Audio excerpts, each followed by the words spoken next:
Everybody.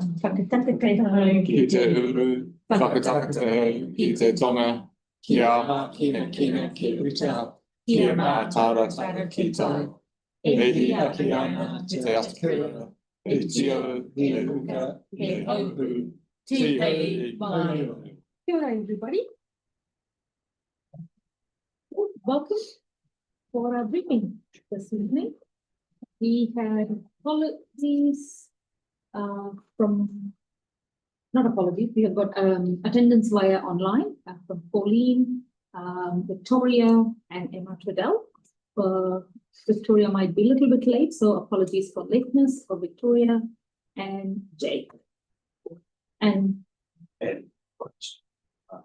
actually got early departure. I can't see that. No, we don't need it. Yeah, okay. They all have people to be late or leave early. So thank you to people who are here and online as well. So first on the agenda, we for our briefing, we have David and Tom. Welcome. We're talking about an update CNT downstream effects management plan. Dem.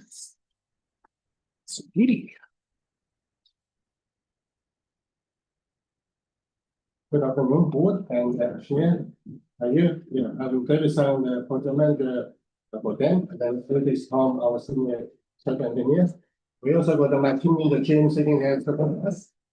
Haven't been on the board for a while, so there are a lot of things happening in the dam area. So today I'm going to give a brief on the following 4 items. The first one is the latest traffic monitoring, which we have really put a memo to the board early this month. And second item is the Portland Street option analysis. And thirdly, the Crawford Street bus lane, the construction started on 18th night. And the first item is Portland Street construction, which has been completed. So first item is the traffic monitoring. So we undertake traffic monitoring twice a year in March and September. So the latest one was done in March this year. The memo has with some analysis and conclusion has already issued to the board. So this year we have 6 sites and more than traffic increase more than 40%. So firstly is Corner Street, and Corner Street has really been established as a separate project. We are going to talk about later. And Francis Avenue got a huge increase. The main reason is that Flockton Street is closed for construction. Now Flockton Street has construction being completed. Flockton Street construction has been completed, and hopefully the traffic volume on Francis Avenue should come down and be more stable later. We will have a look in September's cut. And meanwhile, we got Norris Street got more than suddenly increased, more than 30%. It's interesting to see that both Norris and the Western both are parallel to each other. That's on the west side of Crawford Street. They have clearly increased compared to March of last year, which is in the table 3 in the attachment.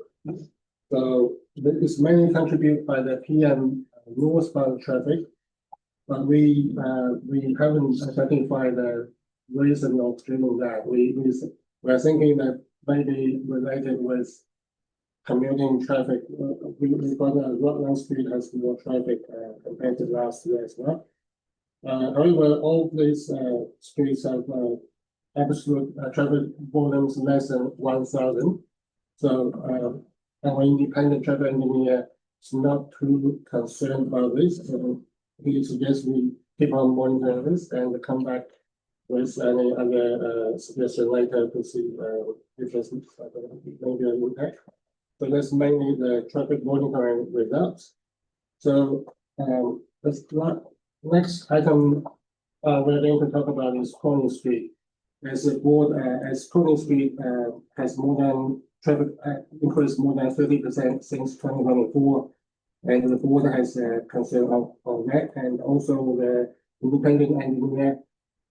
He has some comments. We had investigate the where the traffic comes from and where it goes, and it looks like only 12.3% coming from the north residency. However, he suggests it's more than minor, and so we started our investigation.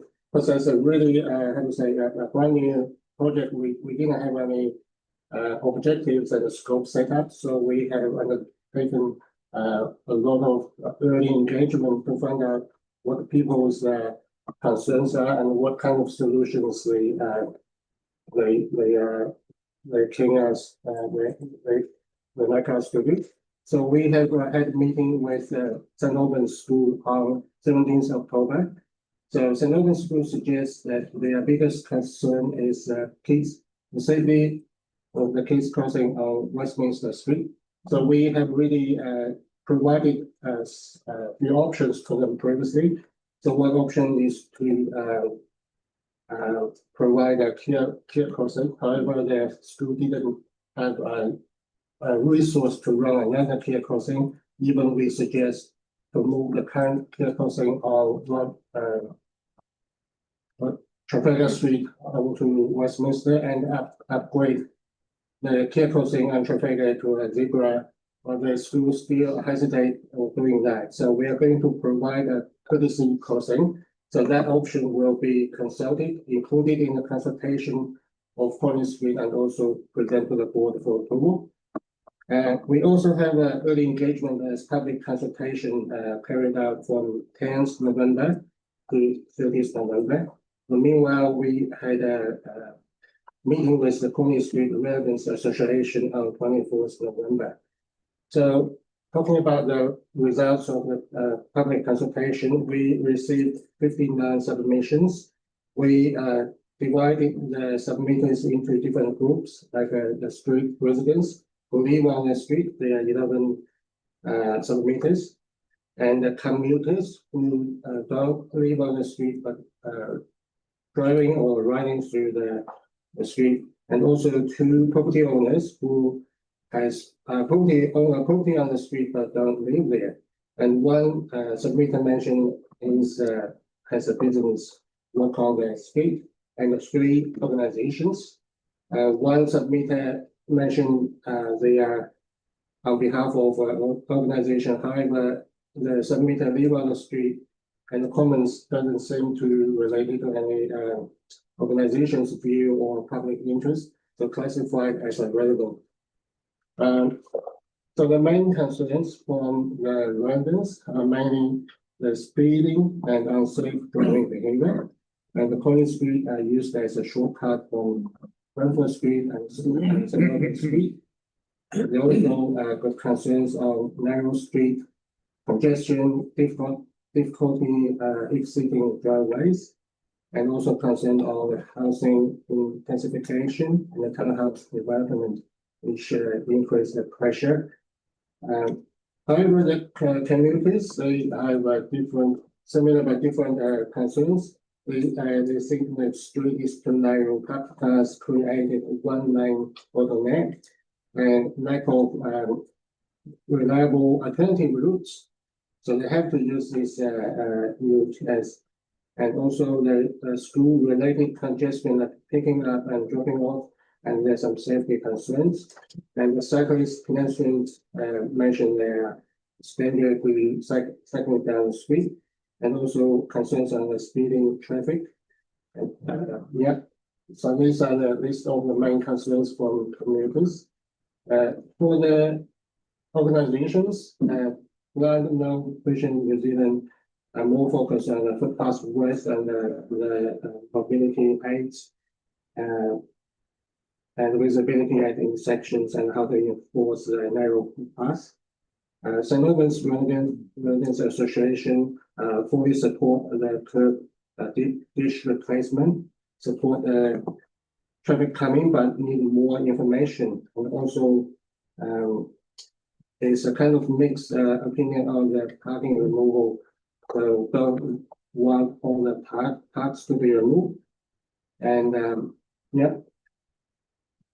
So sports Canterbury support the potential options, recommend one way, with sharing cycle pedestrian cars. So, and there's opinions. The next table, we summarize the potential 4 changes in accordance, like traffic calming, parking removal, one-way and deep dish replacement, and counting different groups who support and oppose these potential changes.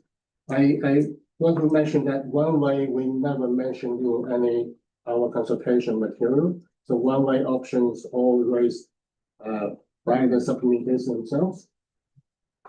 So we can see generally the residents support traffic calming, and some of the communities they support traffic calming, but some of them they oppose that. So parking removal, some residents support parking removal, but it's kind of as more communities support parking removal. However, there are also someone who don't support parking removal. And also one way, it's kind of all the residents support, mention one way supporting one way. However, commuters and more commuters who didn't support one way. But for deep dish replacement, all of them and the submitter mentioned this or support this. And so from these numbers, we can see that broadly the board agreement on the problems for what Coney Street have. However, there are conflicts on the solutions, especially with people who are using the streets. So this is something we like the board to be aware of and maybe provide some feedback or guidance on this. For the residents meeting,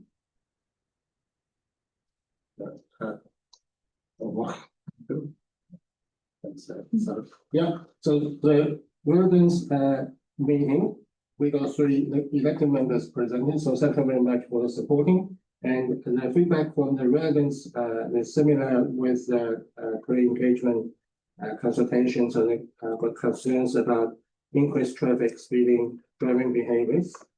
And also one way, we didn't mention one way at all. On one residents mentioned one way option, so why not change to a one way? And it was generally agreed by the residents presented. And the residents also have concerns on speed humps due to braking and acceleration noise behavior. I would like to mention that speed humps was an option and even considered in the option state. However, early this month, there's a council resolution put some restriction on us to put speed humps on the arterial and connector road. So speed humps is not the first option anymore. So we can not install speed humps on Coney Street as the first option. So I'm handing over to Tom to talk about the options we have really considered. Thank you. So the first thing we did once we had our early engagement is having a bit more of a brainstorming session to think at a high level what are the different solutions that we in our toolbox that help address some of these problems. This is traditionally known as a long list. So some of those options are things we could do on Courtney Street itself. And then some of those options are things we can do on the wider network. So hypothetically looking at, we can change some signal phasing, say Innes Road or Rutland Street. What the 2 graphics on the right of your screen are showing is this is origin and destination information from TomTom. So it's showing that there's still a little bit of traffic coming down from CNC, but there's still also quite a lot that's coming from more the QE2 Drive sort of area. And so that's, I suppose, just giving you a bit of a background of how things are moving through the area. And so that's also considered in our long list about where we might want to put interventions. So in part of our brainstorming session, these are the high level options we've thought about. So we've got traffic calming, movement restrictions, so restricting how vehicles can get in and out of Courtney Street, change the traffic signal phasing, wider network improvements, street renewal, parking removal, and then making the street one way either eastbound or westbound. Out of all of these options, the ones that makes most sense are looking at traffic calming, a street renewal, and the eastbound. And I'll just show you in a second why eastbound will make this perhaps a little bit more attractive than making westbound. So traffic calming, this would be probably undertaken as a combination of either a street renewal or one way. The advantage of that is you're encouraging people to travel safer, more appropriate operating speed for all users of the street. So people that walk, people that cycle, obviously motor vehicles. Relatively simple and cost effective. Considerations when using traffic calming, as David said before, we consider it how we use speed bumps, particularly because this is a collective, so we need to be able to maintain the function of that street. We've got quite a narrow width, so we're already quite constrained in terms of how we can traffic calm the impact of parking as well. And then, unfortunately, because this is a collective road, any traffic calming we do may increase congestion on either Courtney Street or the roads surrounding it. So the next option is a street renewal, and I should mention that we can either do a street renewal maintain traffic in two directions, or we can do a street renewal as part of a one-way option. And so the advantages of street renewal are we can design the road to be a bit more consistent with the function, so the collective function of Courtney Street, opportunities to increase infrastructure efficiencies such as your deep dish channel, footpath widths, footpath surfaces. Consideration is obviously cost. Whenever we do design, it does have some impact on on-street parking. We've got to design to our current standards and our current specifications. Whenever we're playing with stormwater, so replacing the deep dish channel, it does have some additional complexities.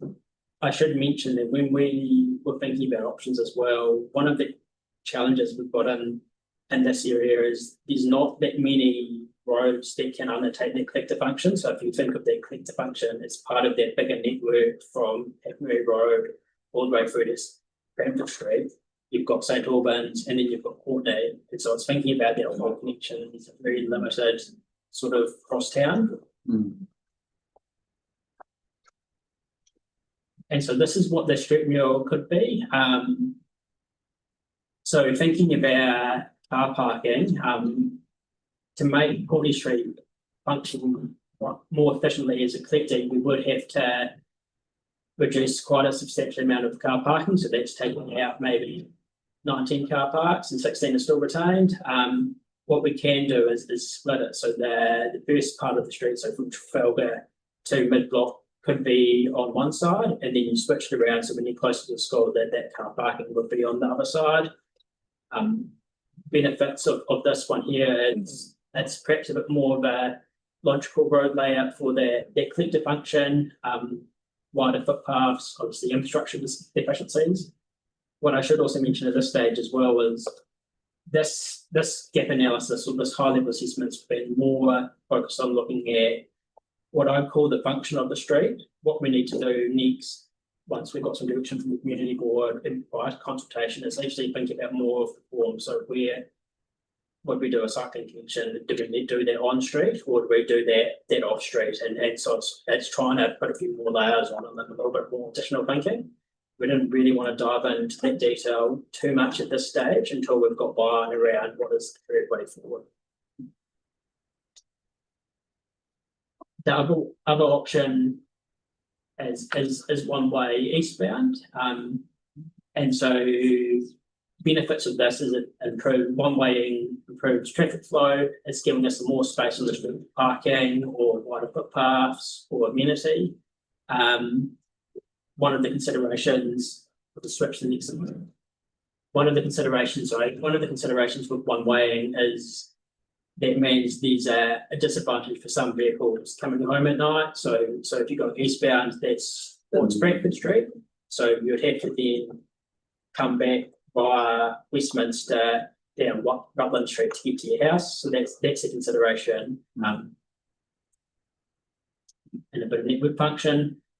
So that's probably more apparent if you look at that map there. So you're one way towards Cranford Street, and then the Westminster Street. So Westminster would remain two-way, but it would form a little bit of two functions. So it would form part of the function of Courtney Street as a collector, but then Westminster Street would still have that local road function as well. And part of the reason for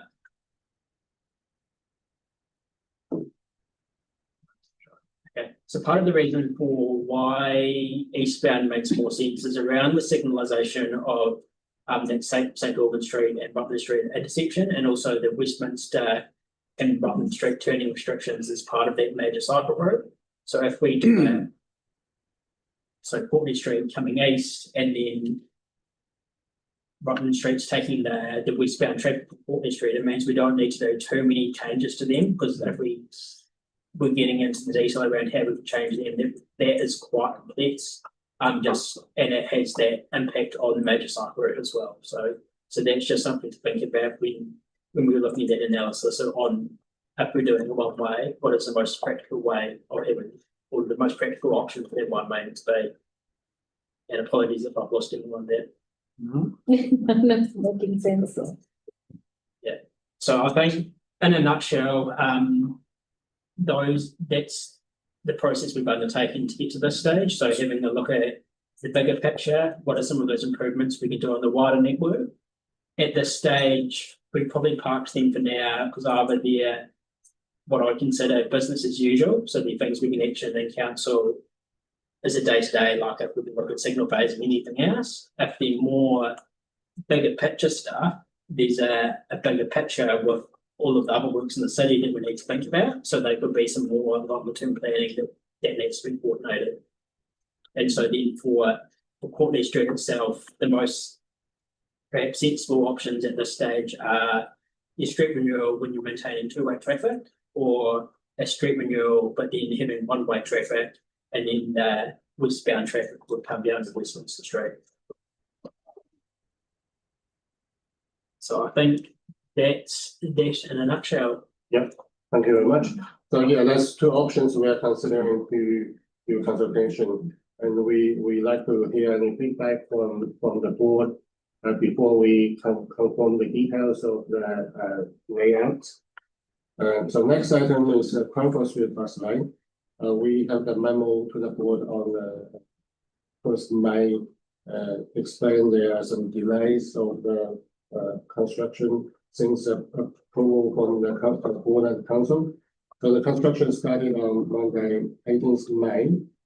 So it's to be completed by the end of June. And one thing I'd like to mention is that we are going to report high friction servicing at the Westminster Cranford Street intersection and English Park Crossing. It was a plan, however, the contractor has monitored the temperature and the humidity, and they suggest it is hopefully its temperature is too low, because it's planned to do night work. It's too cold at night, and they proposed two options. One is to defer this high friction servicing to spring months, so still carry out it at night over 3 nights, or to do it in the daytime. For daytime, they need a significant traffic management, because Cranford Street is so busy. So they need a substantial road closure and a detour. So based on the risks, we are thinking to defer it in the spring months. That will be October or November. Just give the board a heads up on this. So the next item is Flockton Street. So the wastewater pipe renewal and yield payment renewal has been completed. We have installed 4 wrist pipelines to encourage lower speed. The road reopened to traffic on 8th May 2026. So it looks good for that. I think that's all the items we are looking today. Have you got any questions? Thank you, David. Do we have questions? Ashley, Mike. Just a question in regards to your prior Courtney, like the Courtney Street and your design of it. And if you were to go one way, what would your next idea be for Westminster? Because now you're directing a full amount of traffic on another small street. Yes. So what would you be looking going further with that? Because if you cut down to one way, even more flow will be irritating another street. Yeah, 100% correct. So if you think in terms of capacity, Westminster Street's got additional capacity, but you're 100% correct is all these streets a collective road rightly or wrongly, and so that's got that function. If Courtney Street doesn't do that function, then you're pushing it somewhere else. So the question is, what is the most appropriate street to be doing that function? Unfortunately, there's no simple answer. Courtney Street's quite narrow, whereas Westminster Street's wider, but then you've got the implication of the intersections with Rockland Street and St Albans. So you could, at a later stage, do a street renewal of Westminster Street, but it's not going to perhaps solve the problem because it's still going to have a little bit of an unbalanced traffic flow. For one-way option, actually, we didn't propose that. We didn't even mention that at all during the construction. However, it's raised by the submitters, both the residents and commuters, and also mentioned by the residents on the meeting, residents meeting. So I think we need to consider that seriously. So we consider both directions, and we are going to provide a more detailed option for both consideration. Thanks, Ashley. Mike? Thank you. In the DEM traffic monitoring for Cranford Street and as to Knowles, it's obviously steadily increased and it's now up to 42% since 2018. Is that aligned with what the modelling said that it increased that much? Norris, yeah, Norris. No, the modeling. Sorry, I can't. It's a very first line of it's the major arterial, but it's obviously increasing in traffic. I'm just wondering if, like, when they did the modelling, did it kind of predict that it would increase by that much?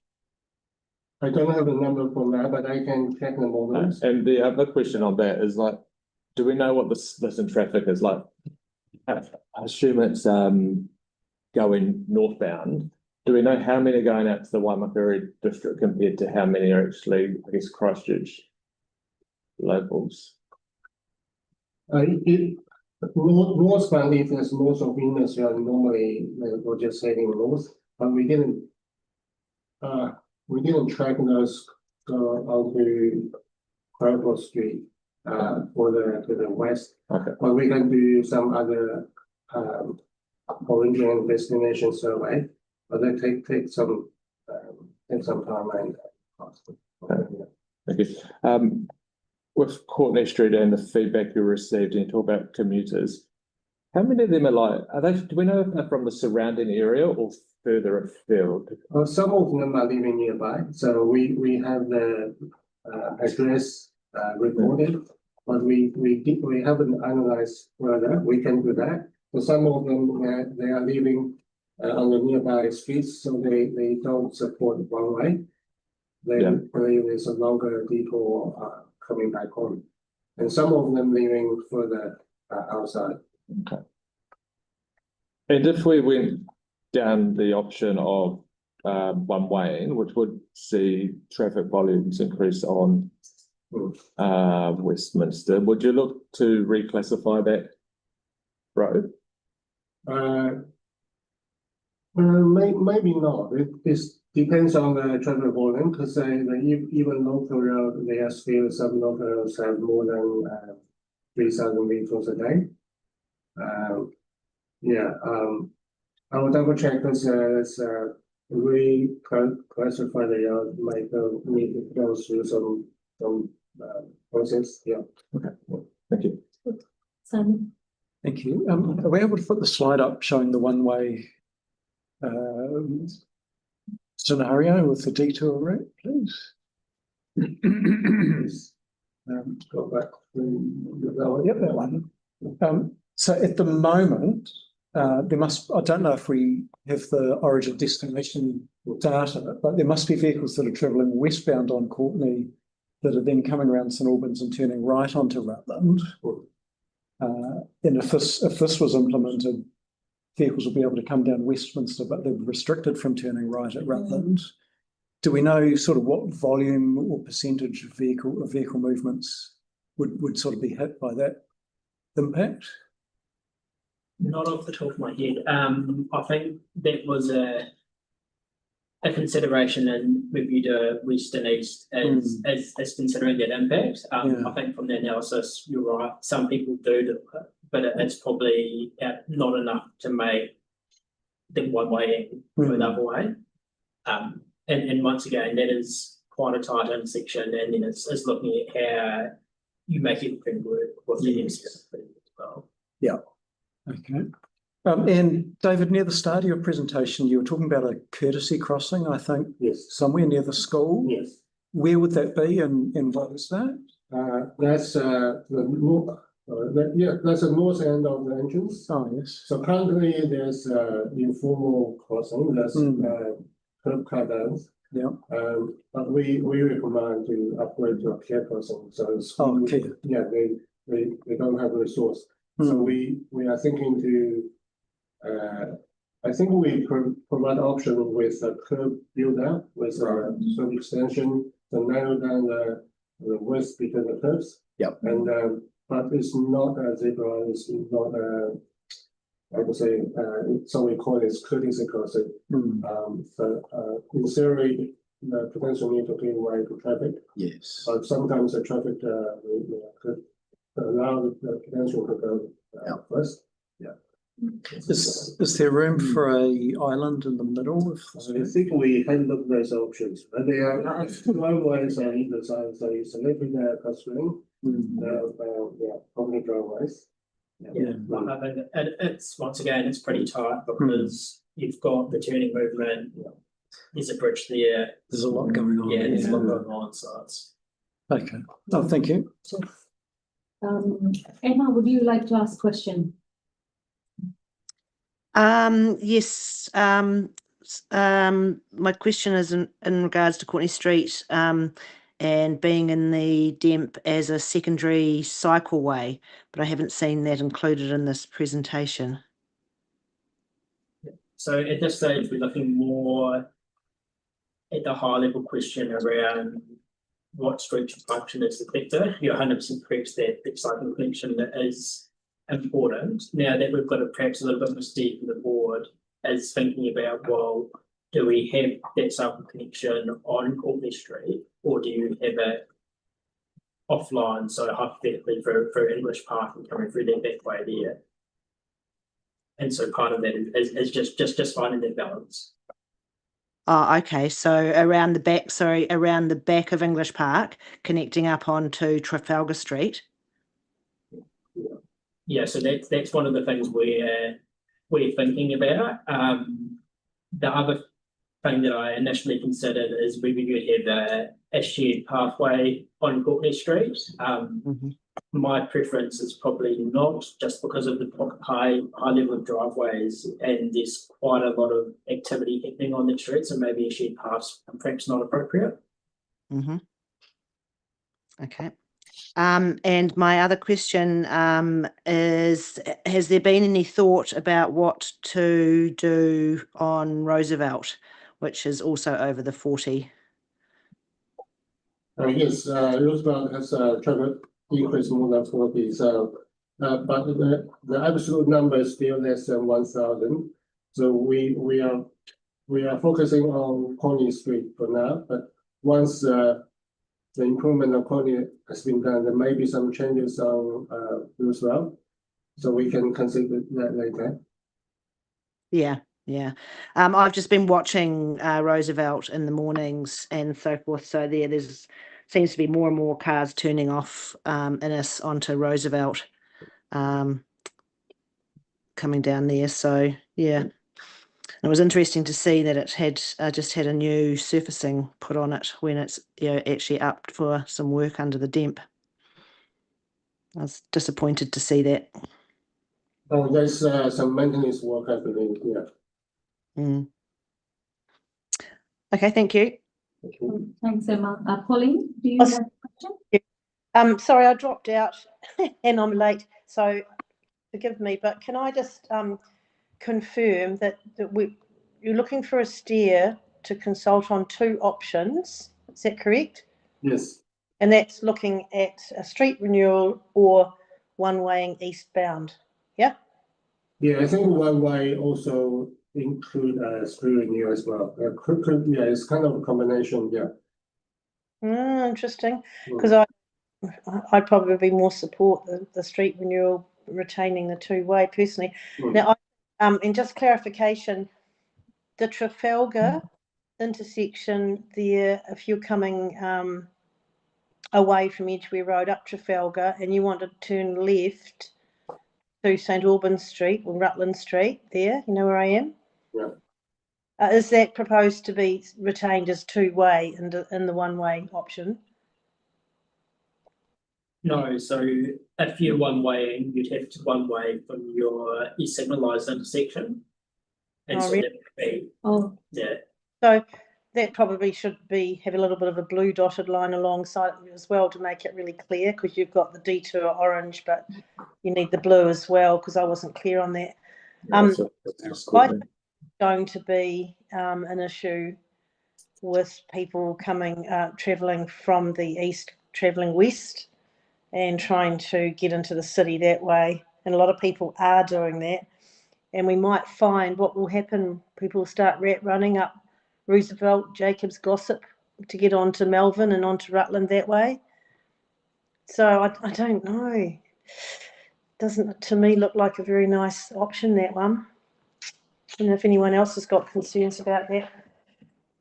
Have you done any modelling on that, on the impacts of the other surrounding streets? If we have done some high level modelling. I think once again, my early gut feeling is 2-ways perhaps more appropriate. I think for consultation, because a lot of the communities expressed an interest in understanding what a one-way option would look like. Okay. We've potentially got a bit more of a duty to actually consult on that, just to make sure that we've seen as listening and then we take them through the full journey. Tom, would the one-way would be more from the Trafalgar Street, which is just for Courtney, not the St. Albans Street part? I'll have to double check. I think there might have been 2 options that have been merged into one, so I can double check on that. Because I'll be honest, I'm with Pauline on that. So far, I thought it's just Courtney Street going one way. Yeah, we double check. Yeah. So I'm not thinking from the signal crossing. Yeah, we were going to provide a detailed layout before consultation to the board. Yeah. Great.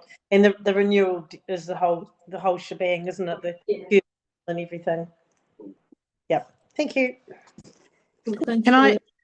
Yeah. Sorry. Can I just add in there that I think that, like, definitely from the feedback that I've had from the residents over the last 25 years, is that they're willing to let the cars. They know the cars are coming down, but it's the speed and it's the unsafeness of the street, and they've always said they're willing to give up parking to improve the amenity of the street, but not to make it easier for cars to speed down there.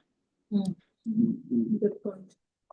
No, definitely, Emma. I think we all on the same page with that one. Absolutely. Yeah, and so and I think there's residents living on the street who have been here for 45 years who have been involved in this consultation for that long. And they're really wanting safety. Cool. Thank you, Pauline and Emma. Victoria.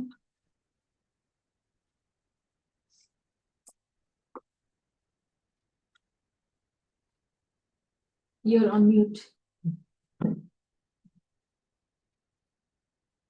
Yeah, sorry about that. Just lost my screen. Yeah, I'm uncomfortable about that one way and picking up some of the comments that have been said, concerned about the impact on the surrounding streets, but recognise that there's been a lot of pre-work already and accept that we have to go out for consultation on both. I can't see any other way around it. I don't think we're going to end up with the perfect solution in any shape or form. Something's going to have to give. It's probably parking, because we can't really give on safety. We're not going to give on safety. Yeah. I don't have anything new to add. Thanks, Rick. Cool. Thank you so much, David. Did you get the steer you wanted? Did you get the steer you wanted? Yeah. Cool. Thank you. Thank you. Thank you. Good Alright. happening, Emma? Woohoo! Yeah. Yeah, no, I do have to say, I mean, I've still got an issue about the fact that the classification is based on, incorrect information, and I still think the council needs to actually deal with that. Personally, Courtney Street's 9 metres wide, and it should not be a collector. All right. But yeah, I've said it many, many times. So I'll keep saying it. thanks, Emma. We'll continue and take this offline. John, please. John is here to give us governance update.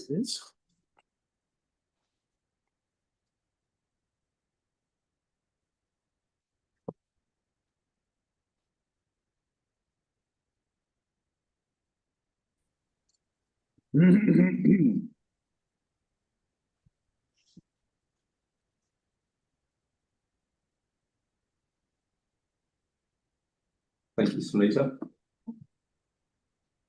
Yep. Is that on? Yes. Thank you very much for the invite.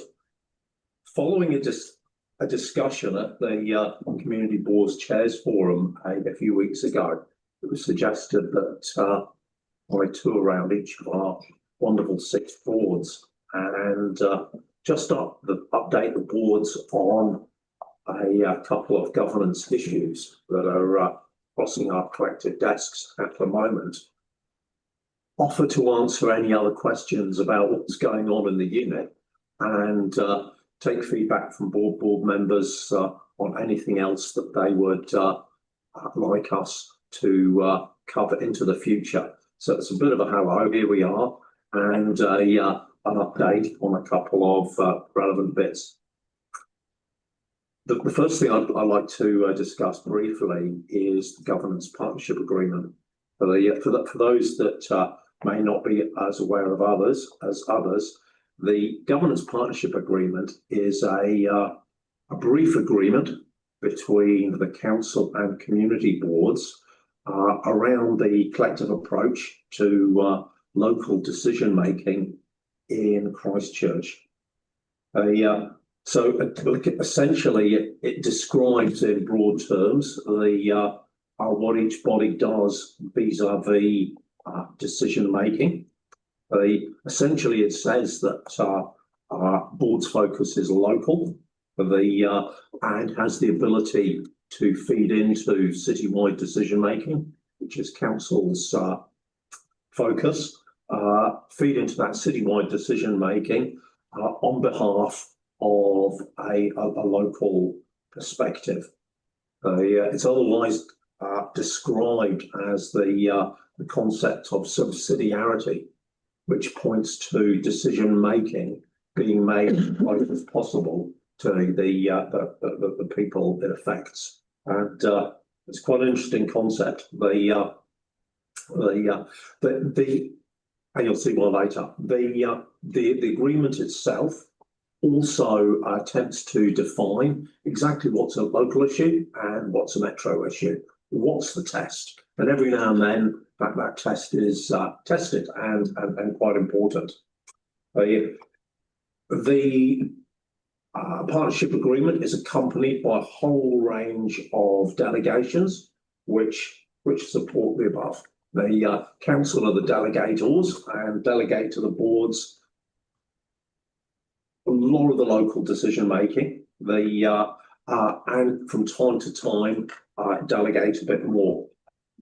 Conversely, the boards have the ability to, if you like, delegate back up to council. There might be an issue that the boards, feel a metropolitan view is much better than a local view, and it's practical, easier, and you get better decision making by delegating back to council. The agreement also covers the things like submissions, boards being able to submit on metropolitan issues. It covers annual plans, boards' roles in steering long-term plans. And it also explicitly covers the board plan and the strategic importance of that plan. I've asked Mark to put a copy of that governance partnership agreement on the big tin can, so you guys can have a look. It's been going since 2019, and by most counts, going well. A few examples of how it's being used, and a couple of examples of where it hasn't gone well. So the partnership in action, the two-way process. From time to time, under the principles of the agreement, council will delegate decision-making to boards on an issue that's not strictly local. The examples are the development of bigger community facilities. Linwood Pool to Po Toi Toi was delegated to the old Waikura board. Sunita, you'll probably remember that. The Omakihi South Library, the Network Library, is currently delegated to the Waihoro board. But it doesn't always happen. The Matatiki was not delegated to the Waipuna board, and council retains tight control of that one. From time to time, as I said, smaller projects, from time to time, boards delegate back up to the council. An example recently is the Church Street corner traffic management, where Waipuna delegated back to council because it had a few metro elements. And maybe there are other reasons, you'll know them, but it was really useful to be able to say, oh, we're going wonky. Council, can you have a look at this? And yeah, at the end it worked.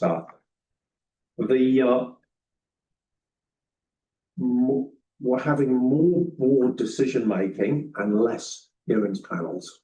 We think there's a great function of a board. So rather than automatically defaulting to a consultative process and a hearings panel and getting some people in, making a recommendation to either a board or a council, we're saying, look, on a number of suitable decisions, rather than the hearings panel, those affected come in and make a deputation and talk to the board members who are making the decision. Better democracy, closer interaction between the community concerned and the decision makers, saves a lot of time and a lot of money, and fights against the feeling of being over consulted. A recent example of this was a Pigeon Bay campsite lease in Banks Peninsula. Yep, you could have a hearings panel, but a number of folks turned up, gave their opinion to the board made a decision on what we think it was happens all the time on small traffic issues. Do you want a bus stop here? Do you not want a bus stop here? Another good progression of the partnership is boards and council are happy for boards to make submissions to external organisations. So a board in its own right can make a submission to, say, NEMA over event management, providing the board's just covering local input, a local perspective. This board, Waipapa, can't make a submission on behalf of the council or the wider community, but it can over this area. If the board makes it clear that it's not council, so you're making it clear that you're speaking as Waipapa and not the council, and you advise council that you're doing it, so we all know where we are.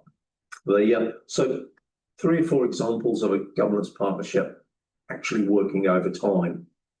Few sticking points. The relationships are complex things and areas to work on. Sometimes boards not agreeing on their respective approach to a decision that requires agreement. The Dean's Avenue crossing comes to mind. And look, two boards didn't agree. One had the authority to go to the middle of the street, one had the authority to go to the second part of the street, and there was a crossing, and one part of the crossing looked different to the other part of the crossing.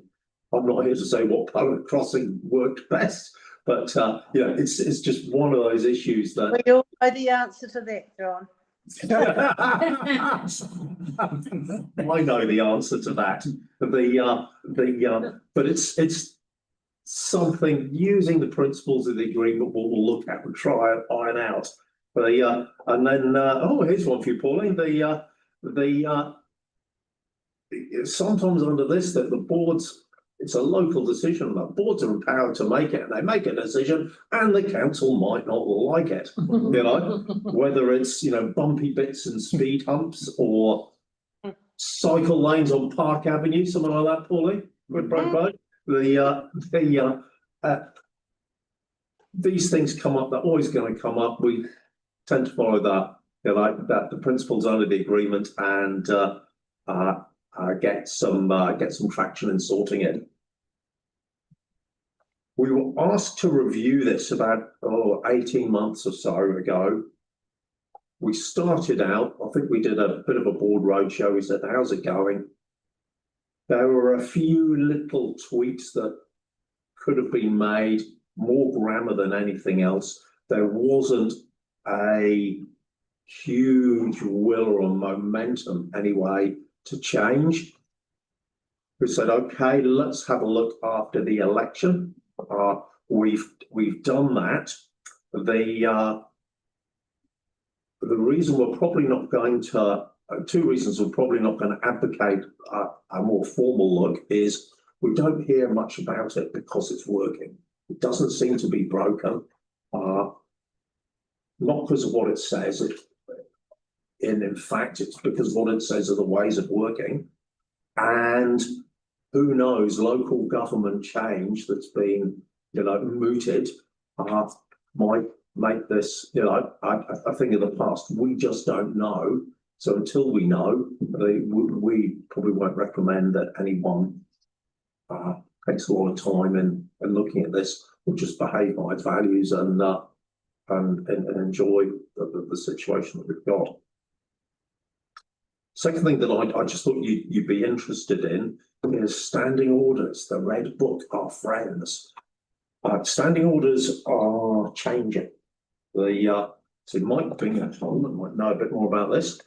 The Local Government System Improvement Amendment Bill, looking to be an act, will set up a standardised set of standing orders for all local authorities. They are in the near future. So we're talking June, July, maybe August. So rather than each local council have their own, they're all similar but not the same. But there's a standard approach for the country, like efficiency, understanding, a whole bunch of reasons why they're a good idea. However, to reflect different communities and different decision-making practices, there are some elements that the legislation is going to leave to councils and boards, because councils have to adopt new standing orders and boards do. So we will be coming back probably hopefully in August to ask you to adopt some new standing orders. So the areas where there are councils and boards have some flexibility, like the duration of your meetings, how long you want to meet for, the general procedures for speaking, moving amendments, moving motions, the rules of debate. There's some flexibility over there. How would you like to work? The time limits related to public participations. The 1 minute, 2 minutes, 5 minutes, 10 minutes, 20 minutes. Do you want 100 campers talking about the Pigeon Bay campsite lease, each speaking for 20 minutes? Probably not. You can choose. And the concept of a casting vote. Does the chair have a casting vote? So there are a number of elements there reflecting actually how councils and boards want to vote. We are waiting for the bill to pass. We've been advised that it'll pass soon. We are talking with council. Well, Matthews is talking with council. I think it's the 16th of June to discuss in long-winded version what I've said and get a steer from council on some of these areas that are flexible.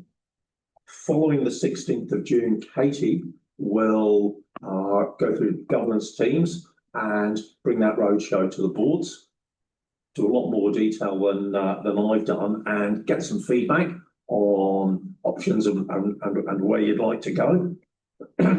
Provided the legislation comes into force, we are planning on bringing adoption reports back to boards in potentially August, but we are governed by whether the legislation passes.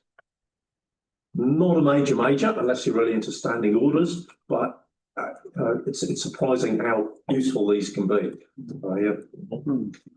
Well, the last thing that I wanted to discuss briefly is the Head Start pathway. I've asked Mark to put this publicly available document on your LinkedIn tab. But as most of you will know, the government recently announced a Head Start pathway for local government reform. Some discussions before Christmas, some feedback from councils on the concept of reform, and the government have responded. The reform focuses on the disestablishment of regional councils in 2028 and promotes the creation of unitary councils, one council.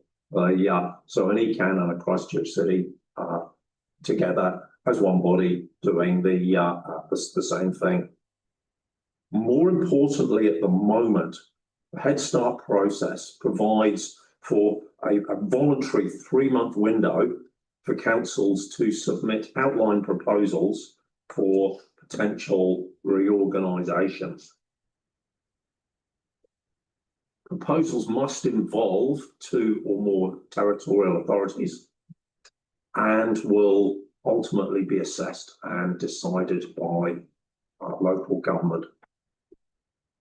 Too much more than that, I can't say because we haven't progressed it. There've been a couple of council briefings, and the deputy mayor and Councillor Cotter and Councillor McLennan will probably know more than I do.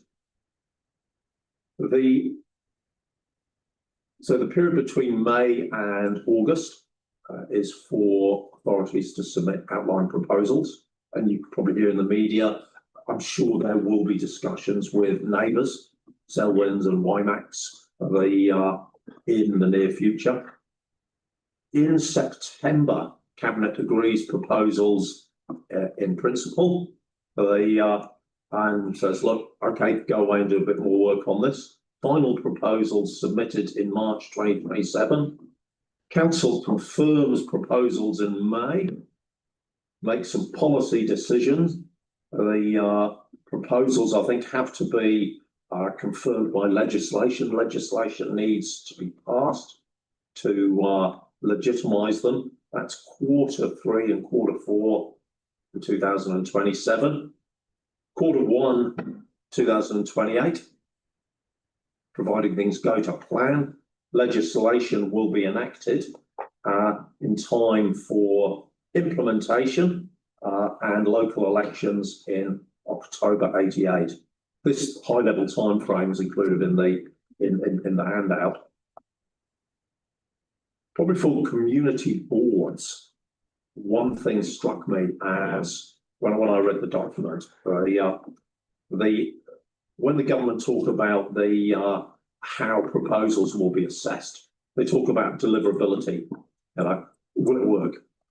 Supports the new planning system, the streamlined RMA, the simplifies governance, economies of scale, Most interesting for me in this kind of forum, there's an assessment criteria regarding maintaining local voice. Demonstrates fair and effective representation for communities of interest and how decisions will be made at local level, balancing urban and rural interests. Which is interesting and I think encouraging in such a busy process of reform. Exactly how the proposals are going to form, I can't tell you.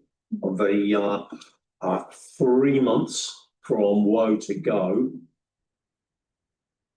In my view, really my view only, it does not give opportunity for consultation or comprehensive engagement. I'm not saying there's not going to be any. It just makes it a lot harder.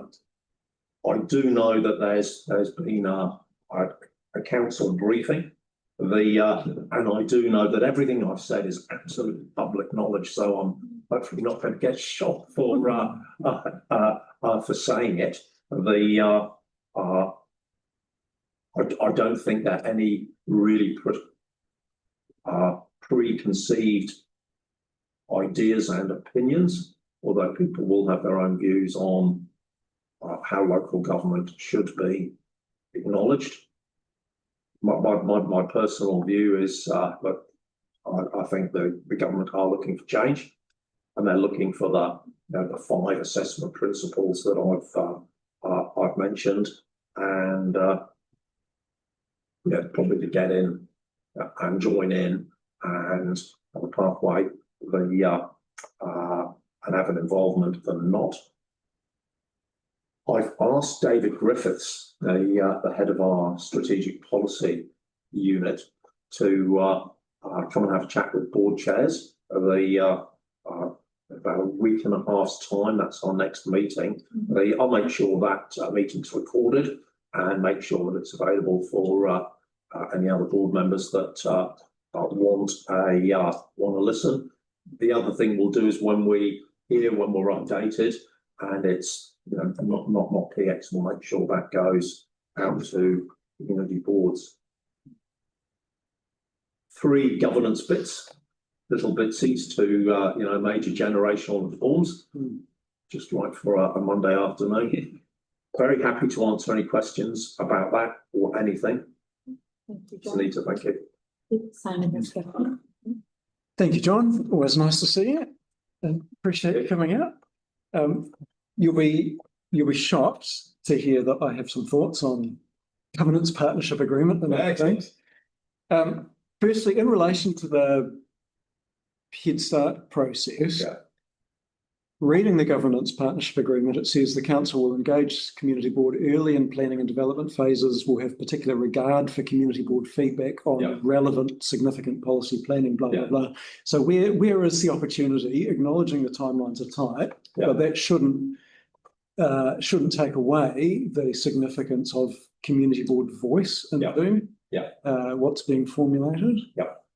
So how will council meet that? Look, firstly, the council will have to meet the timeline. Some I have to say I don't know. It's a question that I'll ask David and ask him to talk about on when he meets with board chairs. So any more than that, you're getting the information sort of hot off the press. Sure. David knows I'm here and giving this information. It's really what's out in the public domain. I think it will be a rapidly evolving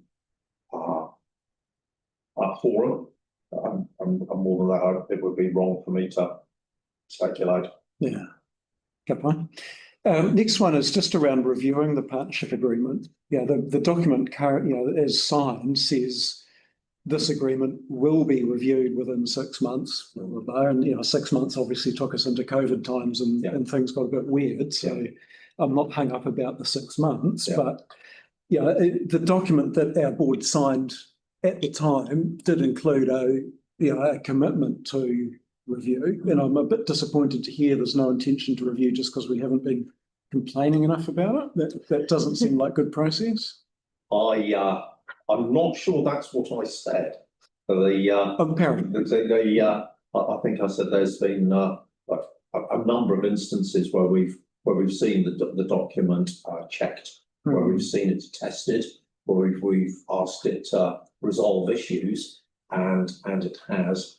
And as I said, a year, 18 months ago, we did a road trip and asked for our opinions, and I think there were possibly 2 sentences and a couple of typos that were changed. Though it's perhaps, look, this is the environment we're heading into, and what we've got has been looked at, seems to be working. So it's more of a pragmatic, but yes, we could follow up, a resolution that says you will do this and do a lot of work. With everything else going on, it's probably not high on my priorities unless it really wasn't working. Yeah, I mean, I would say that subsequent to staff looking at it, CBEC published their work on relationships between boards and councils, and acknowledging we're not an LGNZ member.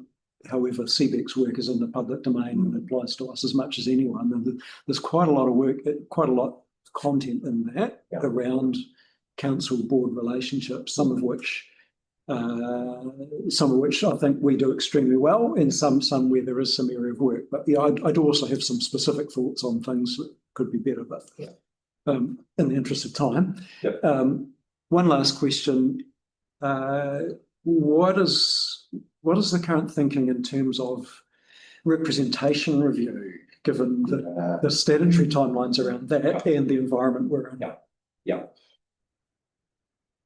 A little grey. What we do know is it is the expectation of DIA that representation reviews happen concurrent with this time frame, and we have looked at the time frame of the last representation review and looked at that time frame, and you can run them concurrently. Okay. So, there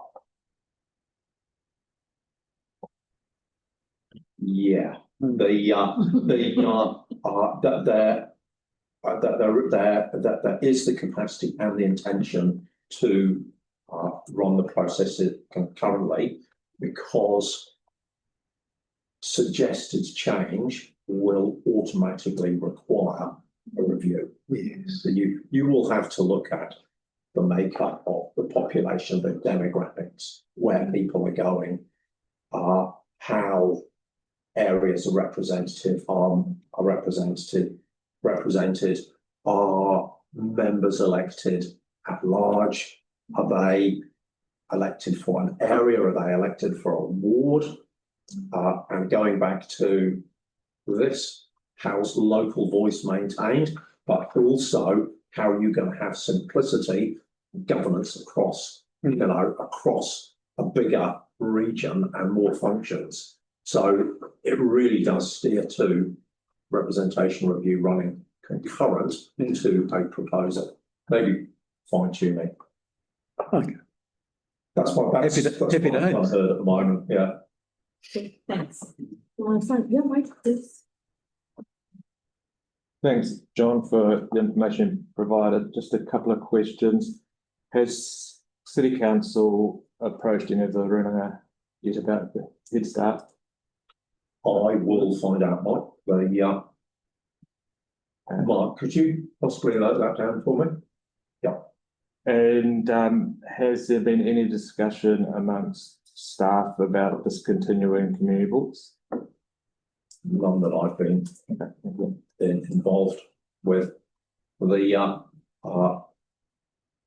I would suggest that if I was looking at the first thing I'd be looking at is, we're talking about boards and councils, I'd be looking at functions. Then who best to decide what functions.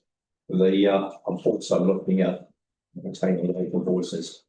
But yeah, they are very, very early days.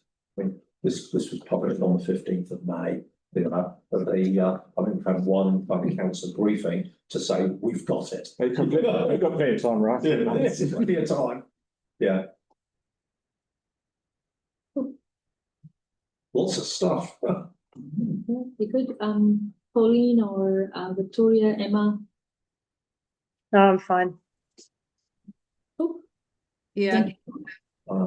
Um, I popped out of the room just really briefly and I may have missed it, but in relation to the timing with the rep review on the end of Simon's question, yeah. it's my understanding that the rep review will follow the September submission and the Head Start. Yeah.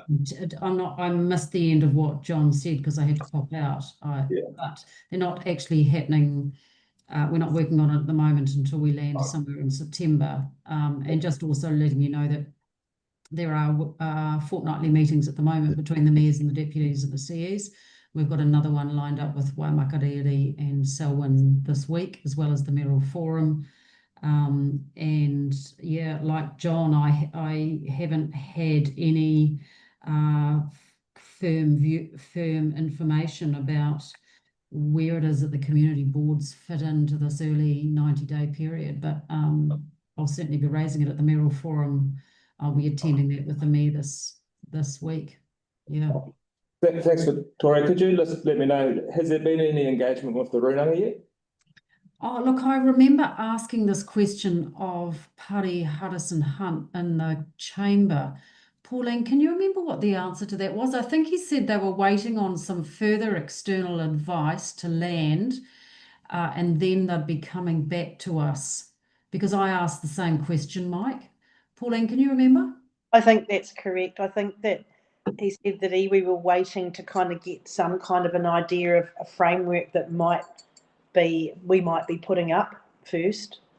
Yeah, and they weren't ready to commit to any firm view on anything yet, Mike. But it's certainly been asked by us as well at the governance table. So we're expecting to be working with them in the next few weeks, I'd imagine. But I'll follow up again with Paddy outside of this meeting, maybe Pauline, and see if we can get any further information about that. And similarly, again, at the mayoral forum on Friday, see where this fits in. So I'm happy to do that. Yeah, and I think, Victoria, I mean, the original intention that we heard from top down from the edict was that the mayors would take over the regional council's, functions, which all the mayors have pushed back against quite heavily, because obviously their workload doesn't allow them to take on the governance of another whole body like that. Has that been pretty much chucked out? Yeah, that's been shelved. Yeah, those boards aren't there. It's been replaced with a start upright. I think that's what prompted it. Yeah, but however, if you don't go through that, the regional councils will still go and be replaced with either commissioners or mayors or combination. No, I would say they would just be replaced with the territorial authority. No. If you don't go through the Head Start, you have to go through the backstop, which therefore won't come into effect till the following election. And during that 3-year period, the regional council will operate by mayors and potentially commissioners. Actually, I do remember hearing that, Mike. Yeah. But thanks for the information. Yeah. I also picked up on the end of a conversation when I popped back into the room about the different functions, and that's the pathway that we're progressing at the moment during this 3-month period, is doing an evidential sort of basis review with understanding what the different functions are, and then form will follow a study of the functions, because we can't really do it the other way around. So that's the piece that staff are working on at the moment, and they'll be informing us in the next month or so. It's a huge piece of work, another huge piece of unfunded work that we have to take. But I think the reality is at this stage that both Selwyn and Waimak are wanting to do their own thing. And so we're sort of stuck in a position where we're not going to have any friends going forward, which means, I mean, I made the suggestion that we work with the Chathams, but that didn't come across with much popularity. I think we're going to be fighting to see who wants to end up in the Chathams as a representative. Anyway, all jokes aside, again in the media today, we've got the Mayor of Selwyn saying, you know, don't touch us. Leave us alone. We're concerned about our identity, and we've got North Canterbury doing the same thing. So we're going to be in a position where we may not have any friends to go to government with. And so the best thing we can do is present the evidential basis that we've got that says, hey, I'm sorry, we can't comply. We haven't got any friends, but this is a piece of work we've done. You might like to have a look at it, because the evidence suggests that this is the most effective model for everybody. So just watch the space. There's a lot of work being done in the background. Yeah, and because we're such a large council anyway, that will probably stand, and we hope it will be acceptable. And the fact is that we have been working with our friends. Yeah. We have done that work and we've been discussing it with them. So it's not as if we've just gone, no, we're not going to go with anyone. It's all of Say Victoria work that's still going on. Yeah. Yeah. There has been some backroom chatter that the government are looking for 3 entities in Canterbury. So it'll be interesting to see how that shapes up. But I'll perhaps find out more this Friday at the Mayoral Forum. Yeah, they say no 3, aren't they? They will look at 3 in Canterbury, but no more. Keep us updated. That chatter was coming from Canterbury, not. Thanks, Victoria and Pauline. Thank you, John. Thank you. Thank you, Sunita. Thank you, everyone. Always a pleasure. And yeah, if you need anything or need information, don't hesitate to ask. Not that you do. Awesome. Thanks, John. Thanks, John. Finish, guys.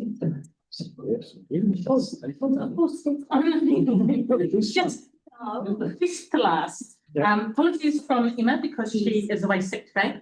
I'm just going to quickly go through the board projects that staff had capacity and resources to do in the 2026-27 year. We are short-staffed. We've got 2 staff at Phillistown being caretakers and caregivers.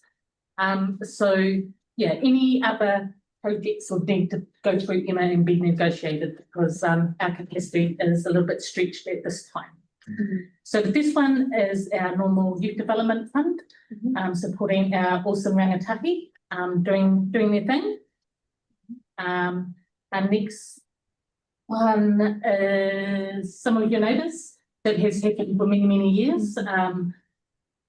Local neighbours connecting, which if you look at what our strengthening communities together strategy is, that's what's all about, connecting, building relationships.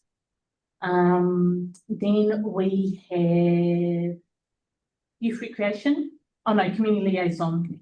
So that's because we're so stretched and short staff at the moment, we haven't had time to prioritise this, but hopefully when we're back on board that we will get back to our regular hui with our community and the board, and getting our partners in community together to hear what's happening. As a community development advisor, I gather that information anyway, and if there was anything out that you needed to know, I would definitely let you know. So yeah, youth recreation. So that's about those one-off projects or pilots that through the different wards might come up and say, oh, we could do a basketball or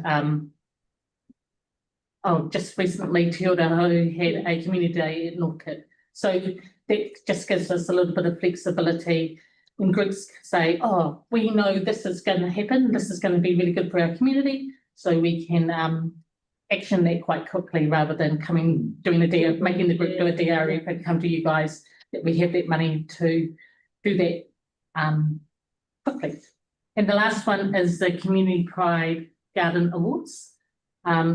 that's been happening for many years, 20 plus. And I think that happens earlier in the year, judging with a board member goes out to recognise those gardeners in our community, which is not I.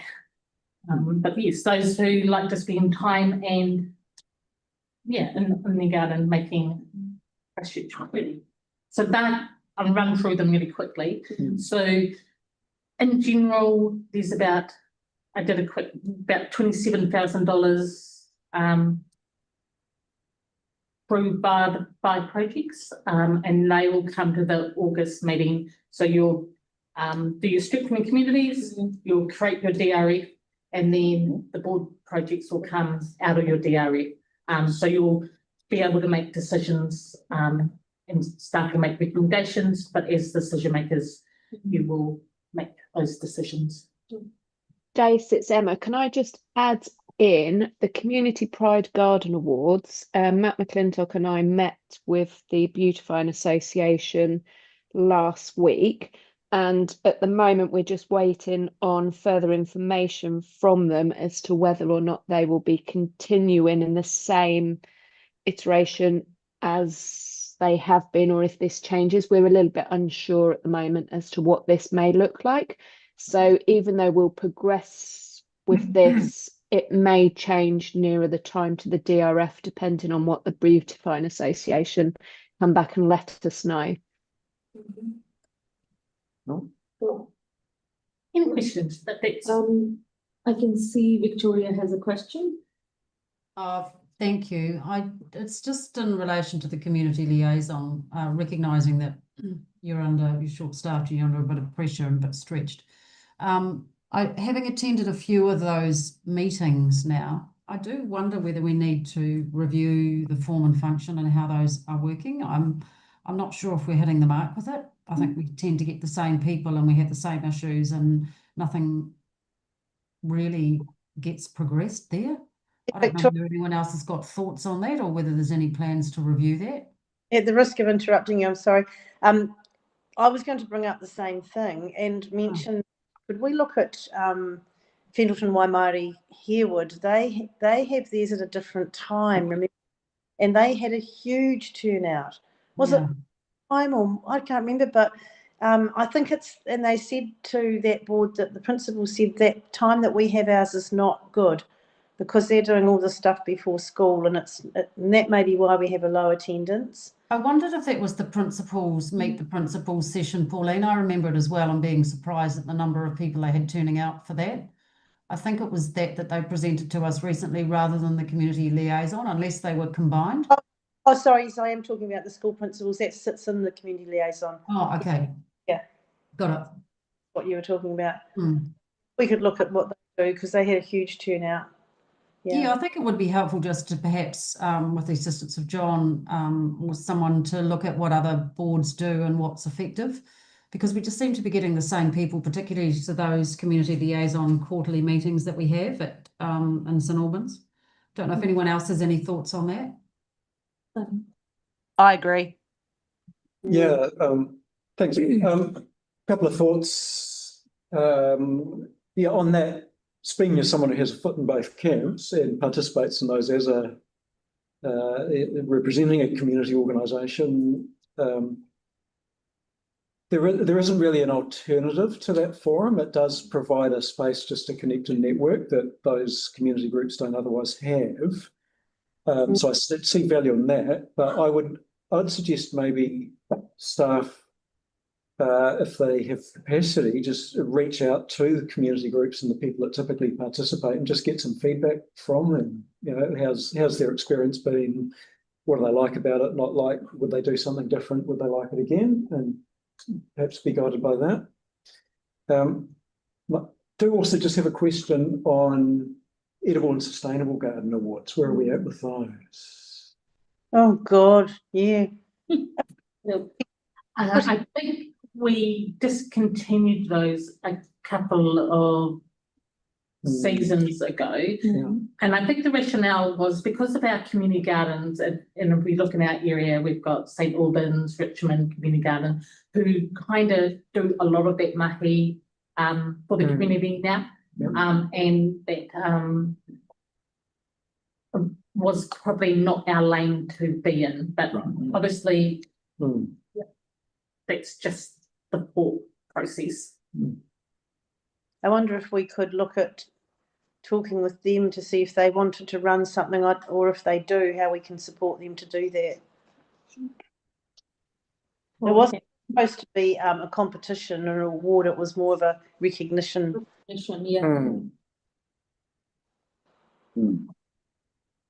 Or can we not completely replace it, or can we look at it into a different form? Maybe not directly just garden, but could be like sustainability, like a bigger picture. You know, maybe some individual residents are taking measures which is more wider impact on environment or sustainability. So that, this could be a sustainability award that groups could a contestable kind of, they put in what they're doing, and we do one award to one community garden that's you know, embracing sustainability. I don't know, just a thought. Maybe we should have a think about it. So we can, garden pride was more individual, isn't it? it's more street front residents. Beautify the city, and those photos are fantastic. They make you see what actually, you know, is happening there. There's community pride, so it's just your frontage. You know, the edible gardens was supposed to be more about, you know, food, education, and togetherness and social cohesion and all that. But that when we brought that in, it was way back when it really wasn't a very big thing, and schools have them, like you say, Stacey. All the community groups have them, and it's kind of got its own legs now. So maybe we could just look at what we could do in that space, perhaps as a recognition or something that's not too onerous or expensive. Would the board be willing to give us time to develop that, so that doesn't go up at the same time as the other DRFs, because at the moment we just don't have time to develop something? We could park that, and once we've got a little bit more of an outcome for Phillipstown and staffing and everything else, we can look at presenting something to you at that time. Yeah, Okay. sure. Yep. That sounds good. I just have one question, Stacey. The last line on this slide says that we posted about 250 cards and 95 came back. Does it like there's no recipient? What does it mean? So what happens is when the judging goes around, they drop off a card, normally a coloured card, into the letterbox, and then people choose to post them free postage, fill it out, post it back. If they don't post it back, then they don't get a certificate or an acknowledgement. I mean the households that post their card, fill it in with your details, and then post it back, get their certificates and rewards. So which means that there's a less uptake, basically. Yeah.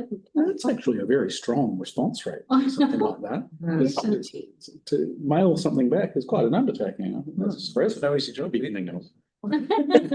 Is it postage paid, or do they have to pay their own postage? Postage, it's a free post. It's postage paid. Wow. $2.90. Oh my god! Yeah. Right, that's Cool. 40%. Right. Should be a Well, marketing award. I've been involved in the judging of it for the last few years, and it's the same people every year. Yeah. It's quite elitist. I don't like it at all. Well, the thing is, I do like the individual recognition part. If we can change the shape and form of it and make it more current, relevant, modern. yeah. But it's Because then you go and ask how much they've spent on doing it and things like that. I mean, you know, like it's a costly business to do that. And there are people out there that do probably small bits and different bits and things on nothing, but would not win. It depends on how much money you spend. But Emma, that's exactly why we brought in the Edible Garden Awards, to kind of but also this is not our project. This is a beautifying. Yeah. But if they change themselves, it'll be interesting to see what they are going to come up with, because it could be a good chance to, look at doing something a little bit different all around. Emma, just to give you a little bit of insight. When I met with them last week, they did pass comment about having a competition where people apply to them and then they judge who's applied to them. Yeah, that'd be good. Yeah. Yeah. Maybe we support them with some sort of a, prize or prizes or something. I don't know. I don't know, for me, I look at these awards as more of an enablers than creating a competition among people. Yeah. Yeah, so recognition part is more close to our course commitments. Personally, I think it would be better to go and look for streets that have no garden pride and give them a couple of $1,000s and work beside them and actually build up, build the streets up one by one, year by year. Yeah. But I mean, when you say it's the same people, there's kind of a downside to that, but also I don't have a big problem with it because those people are working hard during the whole year and a lot of them really value these benefits. And so it's kind of like I understand that as well. I mean, I do understand that as well, but again, you have to have money to do it. No, I see what you're saying. Yeah, cool. Let's park it and see when MRP will be able to present, something in front of us, then we can make that decision. Cool. Thanks, Stacey. Okay. All right, let's finish. Not